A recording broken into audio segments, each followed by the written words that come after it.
इय्याका नअबुदु व इय्याका नस्तईन।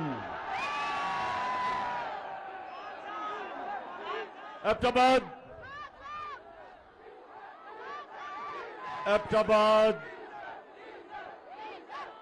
इस शानदार और जुनूनी इस्तकबाल का दिल से आपका शुक्रिया अदा करता हूं। बहुत बहुत शुक्रिया। मैं आज आपके पास किसी मकसद से आया हूं। नौजवानों, डीजल और पेट्रोल की अभी बाद में बात करता हूं। पहले जिस मकसद से मैं आपके पास आया हूं, आपने थोड़ा सा सब्र करके मेरी बात सुनिए। मैं आज एबटाबाद में अपनी बहनों को खास तौर पे खराज तहसीन पेश करता हूं कि हमारे मुखालिफ वो ये कहते हैं कि गर्मी बहुत ज्यादा होगी, लोग नहीं निकलेंगे इस्लामाबाद में। ये मेरे बहादुर नौजवानों के लिए तो खैर गर्मी कुछ नहीं है, हमारी बहनों के लिए भी गर्मी कुछ नहीं है। इंशाअल्लाह कोशिश तो इंसान करता है, कामयाबी अल्लाह देता है, लेकिन ये मेरा ईमान है कि 20 तारीख के बाद जब मैं इस्लामाबाद की अपनी कौम को कॉल दूंगा, ये मेरा ईमान है कि जितने मर्जी भी ये कंटेनर खड़े कर दें, 20 लाख लोग से ज्यादा इस्लामाबाद आएंगे इंशाअल्लाह। एबटाबाद जरा फिर से, क्योंकि ये सारे डर डर के इस जलसे को देख रहे होंगे,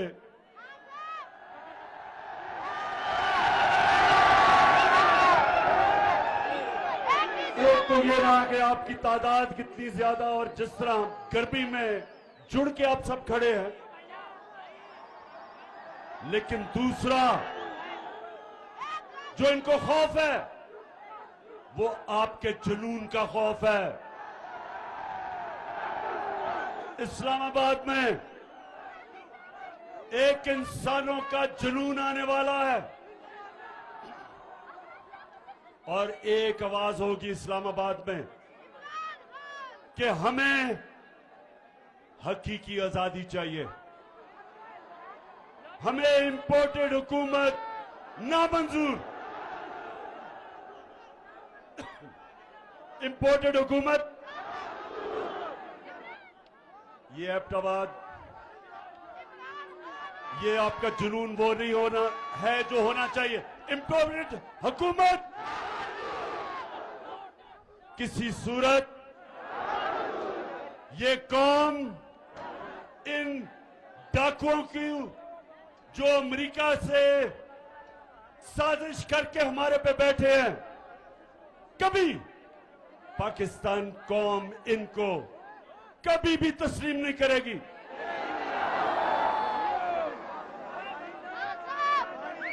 एबटाबाद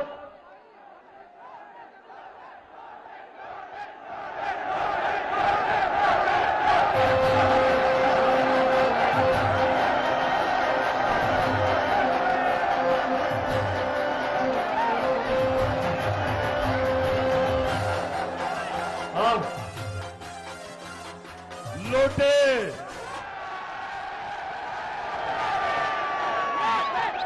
जहां तक मेरी गिनती है, पख्तूनख्वा में से तो सिर्फ एक लोटा निकला है, और जहां तक मुझे बताया गया अभी तक वो लोटा पेशावर आने की उसने जुर्रत नहीं की। इंशाअल्लाह जिधर भी ये लौटे जाएंगे पाकिस्तान में, जिधर भी जाएंगे इनको 2 नारे लगेंगे। 2 नारे क्या हैं?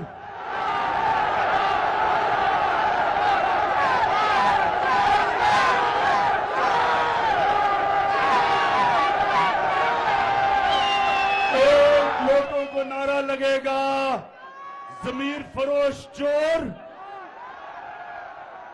और दूसरा नारा लगेगा गद्दार। जिधर भी ये जाएंगे इनको पता नहीं कि ये 2022 का पाकिस्तान, इसमें हमारे नौजवानों में शऊर है, कौम बेदार है।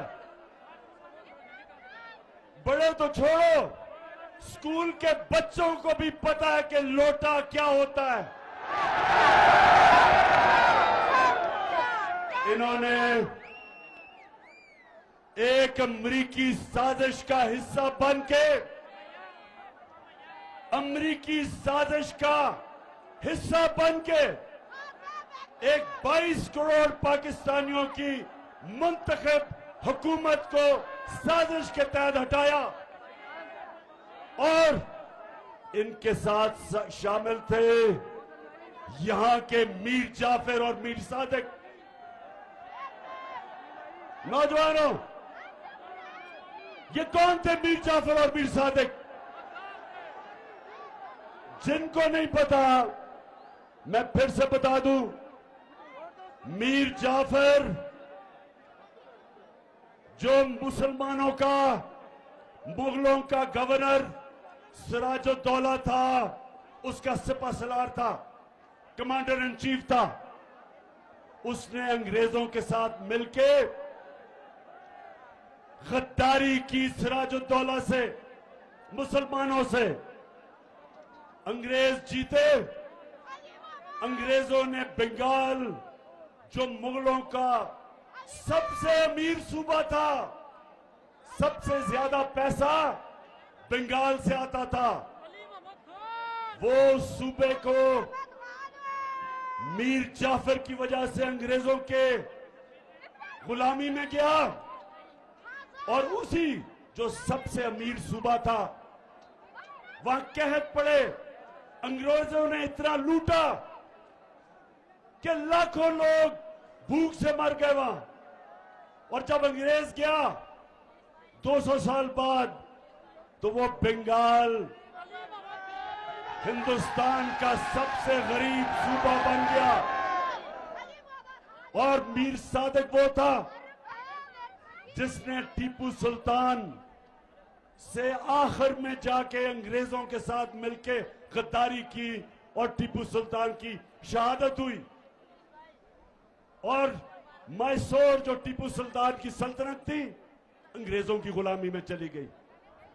ये गद्दारों ने आज ये किया पाकिस्तान से कि पाकिस्तान का प्राइम मिनिस्टर जो किसी से बुरे ताल्लुकात नहीं चाहता, जो किसी के मुल्क के खिलाफ नहीं है, सबसे दोस्ती चाहता है, लेकिन जो चाहता था कि हमारी फॉरेन पॉलिसी हमारे लोगों के मफादात की तहफ़्फ़ुज़ करे, हिफाजत करे, हम अपने लोगों को किसी मुल्क के लिए कुर्बान ना करें। जिस तरह अंग्रेजों, अमेरिकनों के साथ मिलके हमने जो उनकी जंग लड़ी, 80,000 पाकिस्तानियों की कुर्बानी दी गई, हमारा कबायली इलाका उजड़ गया, $100 अरब से ज्यादा हमारे मुल्क को नुकसान हुआ। मैं कभी इस तरह की फॉरेन पॉलिसी मानने के लिए नहीं तैयार था। मैं कभी अमेरिकनों को पाकिस्तान में बेसिस देने के लिए तैयार नहीं था। मैं कभी अमेरिका की जंग में शामिल होने के लिए तैयार नहीं था। मैं रूस से, अगर मैं रूस गया तो मैं चाहता था, और हमारी बात चल रही थी रूस से, कि 30% कम कीमत पे रूस हमें तेल दे ताकि मैं अपने लोगों के लिए पेट्रोल और फजल रहमान को सस्ता करूं।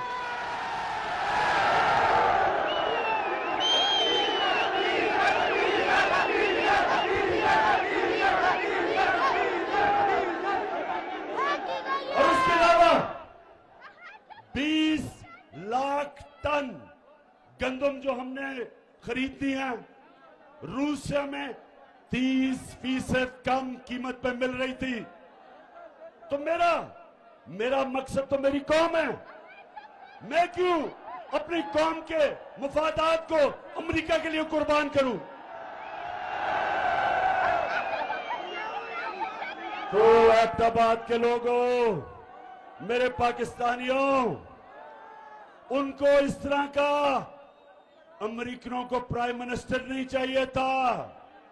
वो चाहते थे कि मुशर्रफ की तरह सरबराह हो, एक ही टेलीफोन की धमकी में चारों निशाने चित और उनकी जंग में शामिल कर दिया। वो चाहते थे कि चेरी ब्लॉसम जूते पॉलिश करने वाला जो कहे, उसने क्या कहा कि बेगर्स आर नॉट चूजर्स। मतलब ये कि जो हम तो बेकारी हैं, इसलिए हमें अमेरिका की गुलामी करनी पड़ेगी। शहबाज शरीफ, तुम बेकारी हो, तुम गुलाम हो, तुम बुज़दिल हो, तुम डाकू हो। तुम्हारी चोरी का पैसा बाहर पड़ा हुआ है और अपने पैसे को, अपने चोरी के पैसे की और अपने भाई के और अपने खानदान के चोरी के पैसे को बचाने के लिए आपने, अगर आप समझते हैं कि हम आपके खातिर अमेरिका की गुलामी करेंगे, किसी गलतफहमी में न रहो। ये कौम नौजवानों याद कराओ, ये कौम जब बनने लगी थी, तहरीक पाकिस्तान था, तो वो कौन सा नारा था कि पाकिस्तान का मतलब क्या? ये उस नारे पे बनी है cherry blossom boot polish Shahbaz Sharif. ये अल्लाह के सामने दावा कर बैठी है।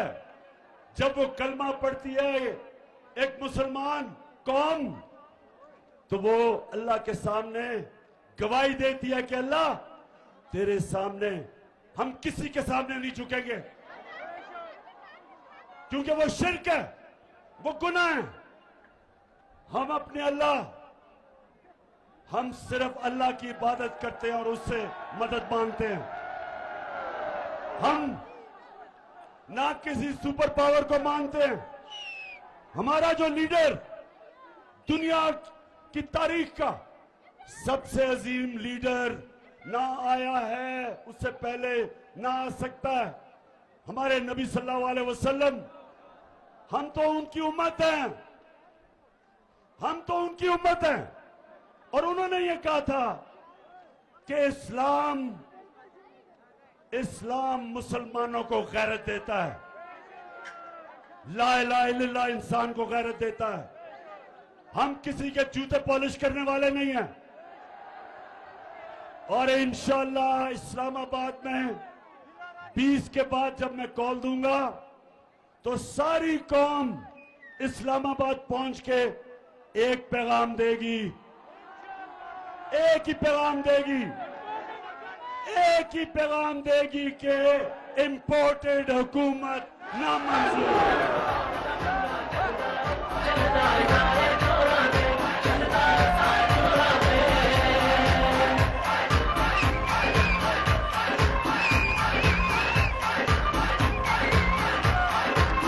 मच्छे रंग देगा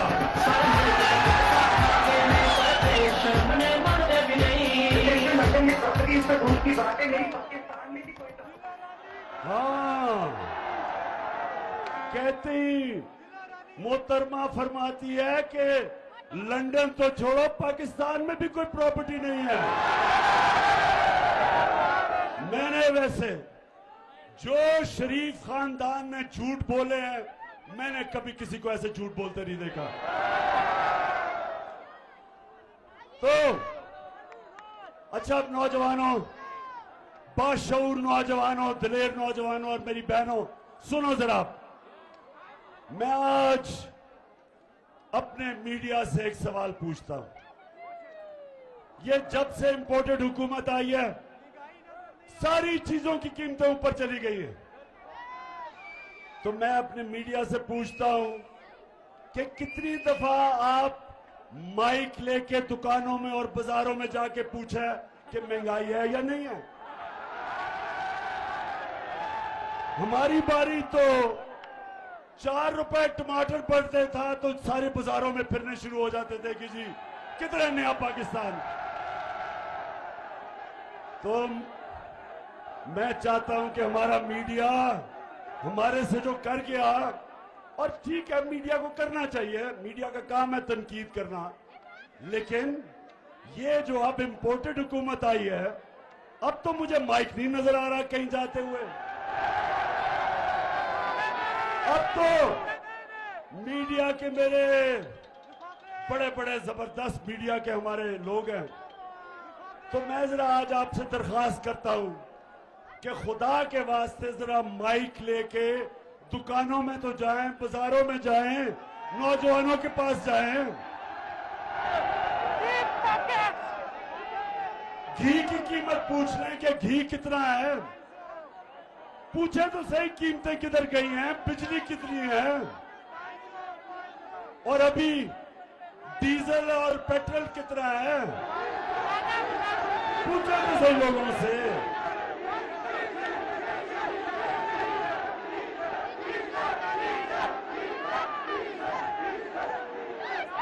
नौजवानों सुने जरा, जब ये जरा सुने, ईरान में मैं जरा आपकी तरबियत भी करता जाऊं, तारीख का भी बताता जाऊं, ताकि आप में और शऊर आए। सोशल मीडिया ने वैसे ही आप में शऊर पैदा कर दिया। ईरान में 1954 के करीब, सुने जरा, एक उनका बड़ा तकड़ा इलेक्टेड प्राइम मिनिस्टर आया, उसका नाम मुसद्दक था। मुसद्दक इलेक्ट होके आया ईरान में। उसे पता चला कि ईरान का जो तेल है, वो सारा तेल जो ईरान से निकलता है, उसका सारा पैसा अमेरिकन और बरतानियों की तेल की कंपनीज वो सारी पैसा बना रही हैं, और ईरान के लोगों को मिल कुछ नहीं रहा। क्योंकि वो अवामी प्राइम मिनिस्टर था, उसने फैसला किया कि ये जो तेल ईरान से निकाल रही हैं, उनको वो नेशनलाइज करेगा, ताकि पैसा नफा ईरान के लोगों को मिले, बजाय बरतानिया और अमेरिकन कंपनीज। अमेरिका की CIA ने, और ये सब अब ये सारी चीजें अवेलेबल हैं, ये आप क्योंकि ये रिकॉर्ड्स डिक्लासिफाई हो गए, आप सबको मिल सकते हैं। हुआ क्या, अमेरिका ने फैसला किया कि इसको कराना चाहिए, रजीम चेंज करनी चाहिए। उन्होंने सबसे पहले चीज क्या की, उन्होंने मीडिया के ऊपर पैसा खिलाया, मीडिया को पैसा दिया कि टमाटर महंगे हो गए, प्याज महंगे हो गए।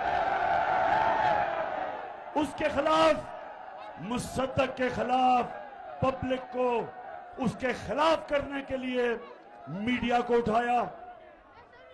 फिर उसके अंदर, उसकी पार्टी के अंदर जो सियासतदान थे, उनको लोटा बनाने की कोशिश की, पैसा चलाया।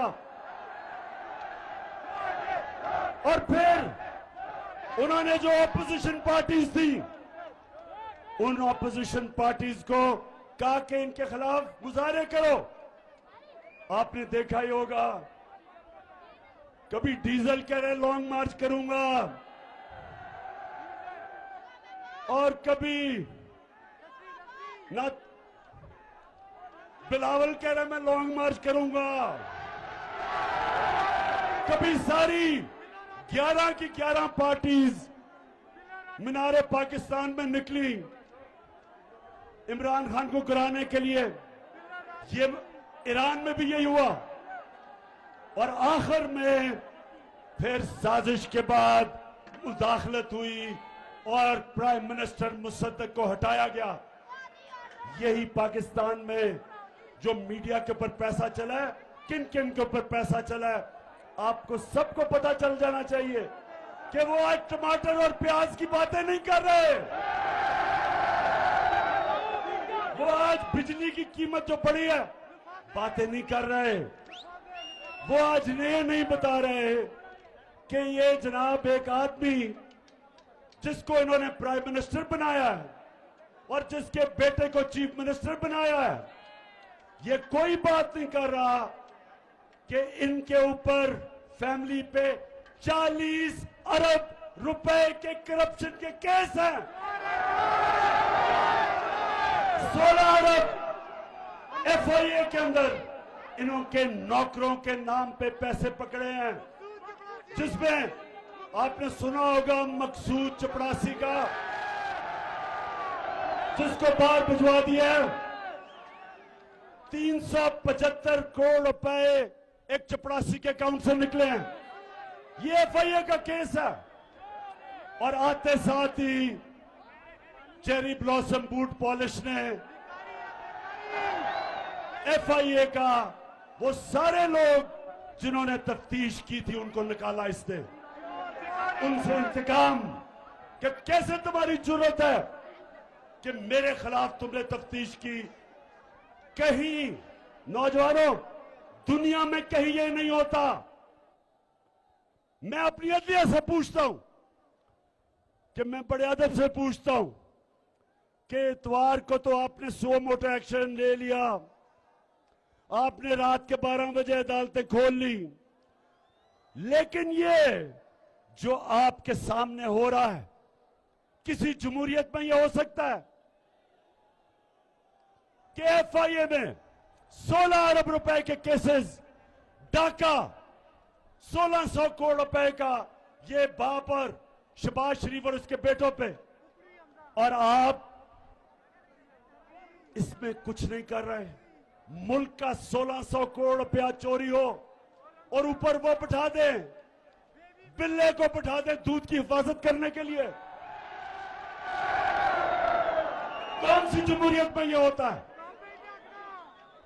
और मैं आज नौजवानों ये सुन लें, मेरे नबी सल्लल्लाहु अलैहि वसल्लम ने आज से 1500 साल पहले तकरीबन कहा कि कौम तबाह कब होती है?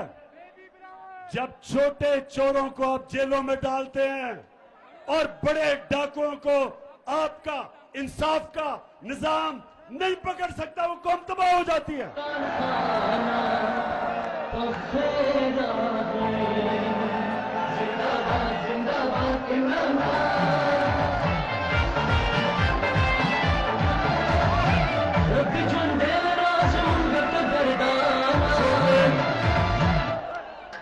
अब देखें, अब जरा नौजवानों जरा सुने, हमारे नबी सल्लल्लाहु अलैहि वसल्लम जिन्होंने मदीना की रियासत बना के एक ऐसी मिसाली रियासत बनाई कि कई सौ सदियों तक, कई सौ साल तक मुसलमान दुनिया की इमामत की उन्होंने, तो उन्होंने जब ये कहा कि छोटे चोरों को जब जेल में डालते हो और बड़े डाकुओं को आपका निजाम नहीं पकड़ सकता, कौम तबाह हो जाती है।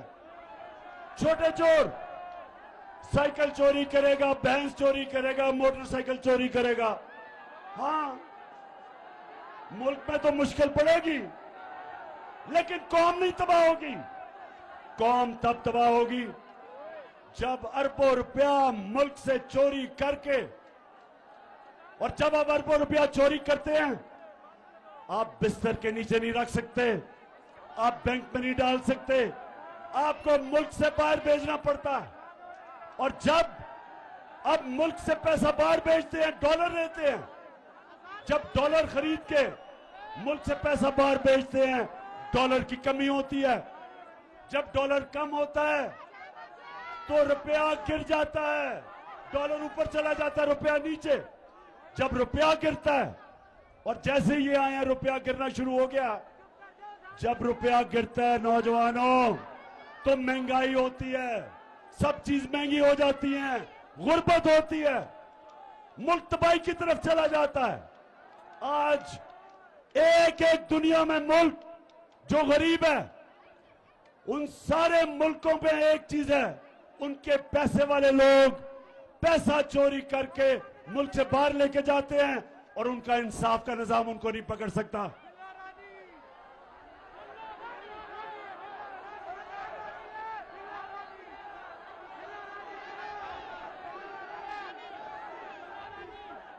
किसने कहा था कि अजान बज रहा है?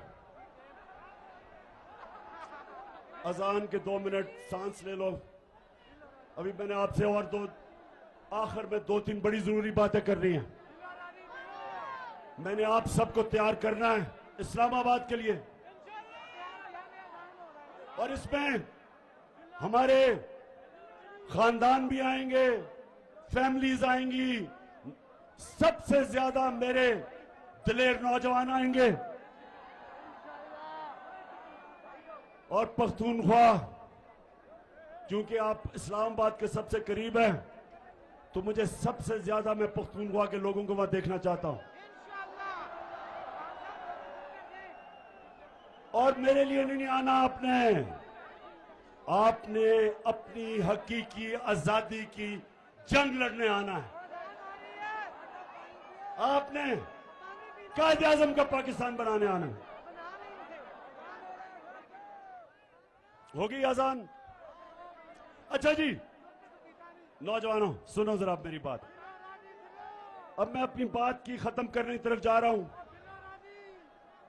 देखें, हमारा मुल्क बना था, एक बड़ा ख्वाब था कि हमने, जो इलामा इकबाल ने कहा कि हमने किसको मिसाल बनाना था, इस्लामी रियासत जो मदीना की रियासत के तर्ज पे, उन असूलों पे खड़ा होना था।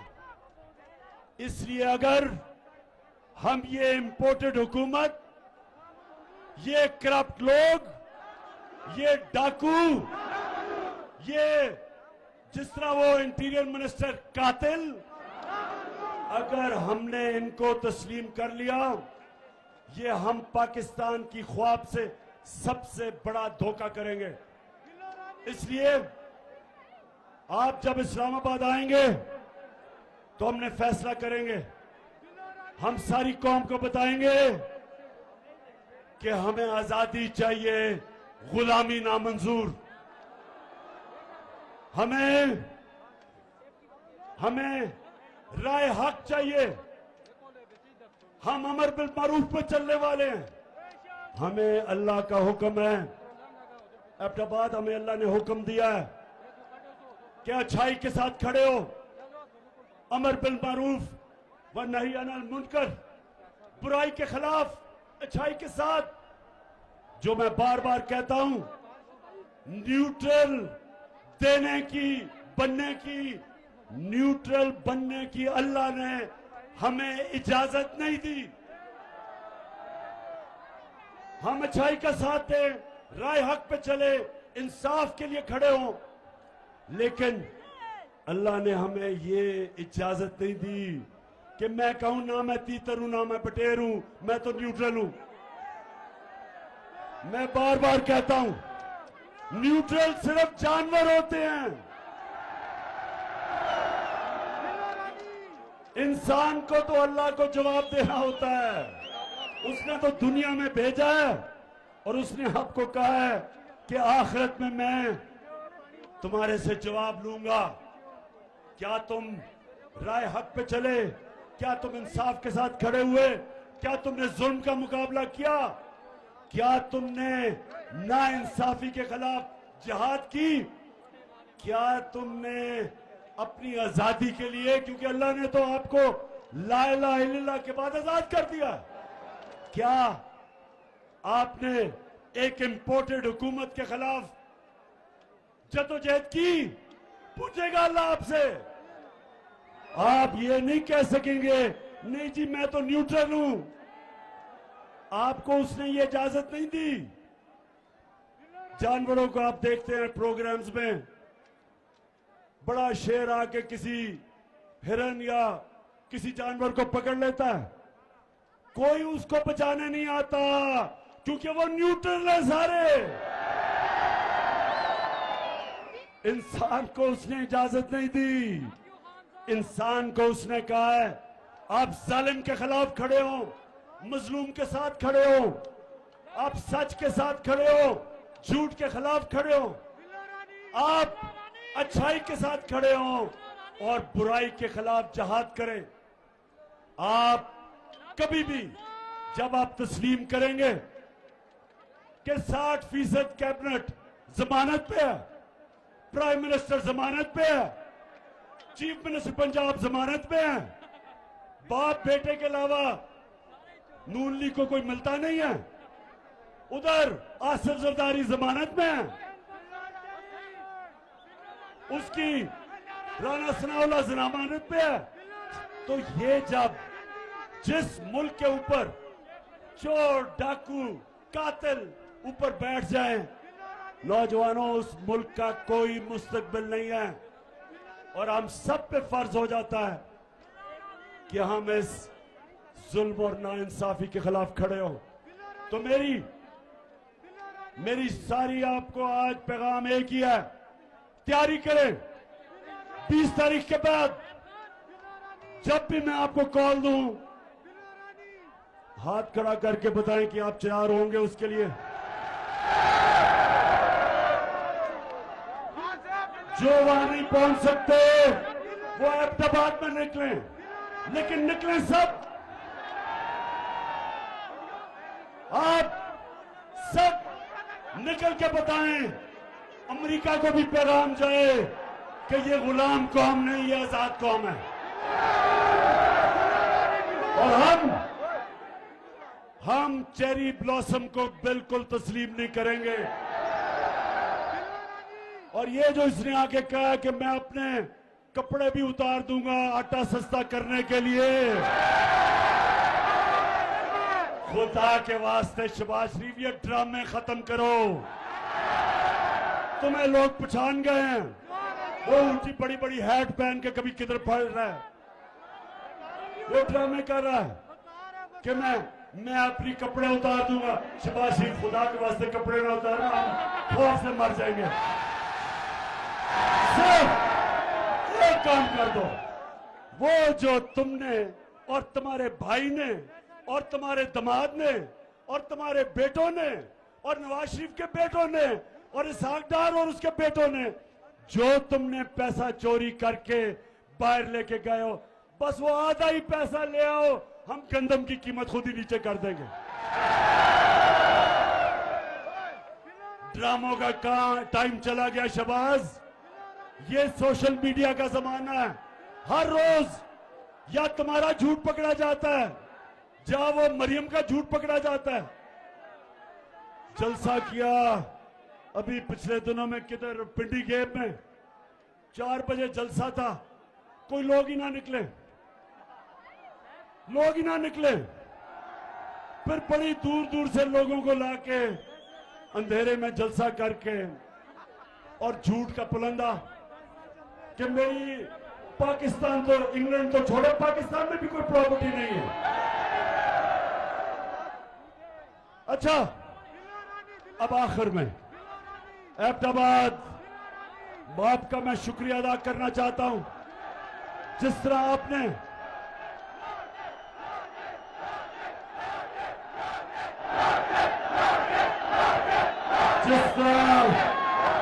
हमें इलेक्शन जिताई, शिकस्त दी।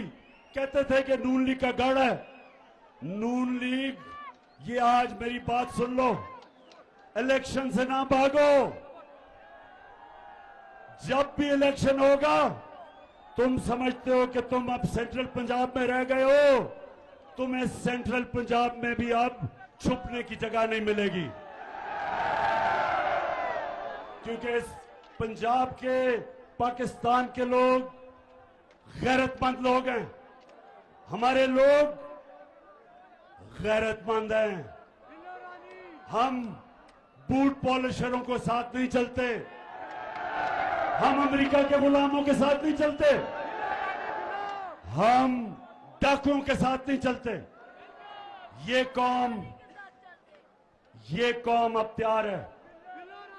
75 साल के बाद मेरी कौम तैयार है उस पाकिस्तान की तरफ जाने के लिए जो हमें कायदे आजम, जिस पाकिस्तान के लिए उन्होंने अपनी जान कुर्बान की, उस पाकिस्तान के लिए हम तैयार हैं। और इंशाअल्लाह जब हम इस्लामाबाद पहुंचेंगे, जब इस्लामाबाद में 20 लाख लोग पहुंचेंगे, तो वो पाकिस्तान हम सबको नजर आना शुरू हो जाएगा। पाकिस्तान जिंदाबाद।